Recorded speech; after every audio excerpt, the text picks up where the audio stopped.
Gak nikmatnya sholat kalau bacaannya itu tidak apa namanya itu eh, eh, mengikuti katakanlah kontennya atau pesan-pesannya dengan baik.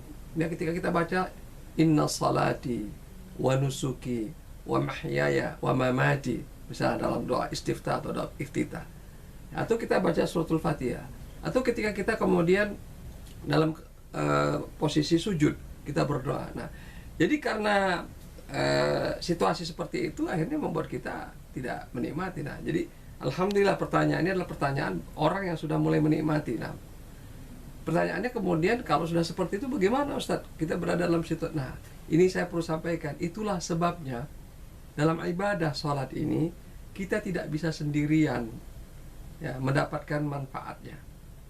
Mengapa demikian? Perhatikan nanti suratul Fatihah ayat kelima. Ayat itu ya kalau kita lihat maknanya luar biasa. Iyyaka na'budu wa iyyaka nasta'in. Ya. Hanya kepada Engkau kami menyembah. Jadi di sini ada dhamir kata ganti kami. Jadi unsur kebersamaan itu penting. Ya. Kalau sholatnya sendirian itu silakan sholat sunnah. Tapi begitu kita masuk kepada sholat wajib, sholat berjamaah, maka kebersamaan itu penting. Nah, disitulah boleh jadi ya ibadah-ibadah sholat kita itu langsung drop nilainya. Ya, saya ambil contoh begini. Ini saya jadi imam sholat ya. Ya, kebetulan saya di masjid saya itu ya saya menjadi imam sholat subuh, dan kebetulan juga tahun lalu saya menjadi ketua umum gitu ya. Jadi imam sekaligus ketua umum masjid.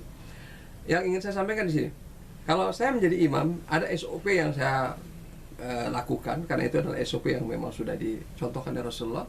Ya, sebelum sholat kita laksanakan, maka kemudian saya berbalik menghadap ke jamaah dan saya ingatkan mereka, luruskan dan rapatkan saf. Kalau sekarang dalam situasi pandemi, luruskan saf sesuai dengan protokol kesehatan yang berlaku, gitu ya.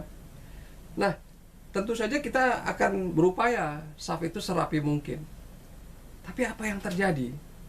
Begitu kita selesai sholat berjamaah, keluarlah kita dari masjid, coba lihat itu, bagaimana jamaah menyusun apa namanya itu sendal mereka, bagaimana mereka terburu-buru keluar dan kemudian akhirnya ya antriannya kemudian itu tidak beraturan.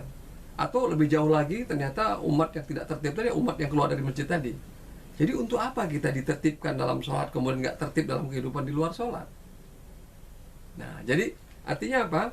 Yang antum tanyakan ini adalah gitu ya, betul kita harus meningkatkan ya rasa kenikmatan kita pada sholat ya, terutama rasa ketika kita membaca bacaan-bacaan sholat gitu ya.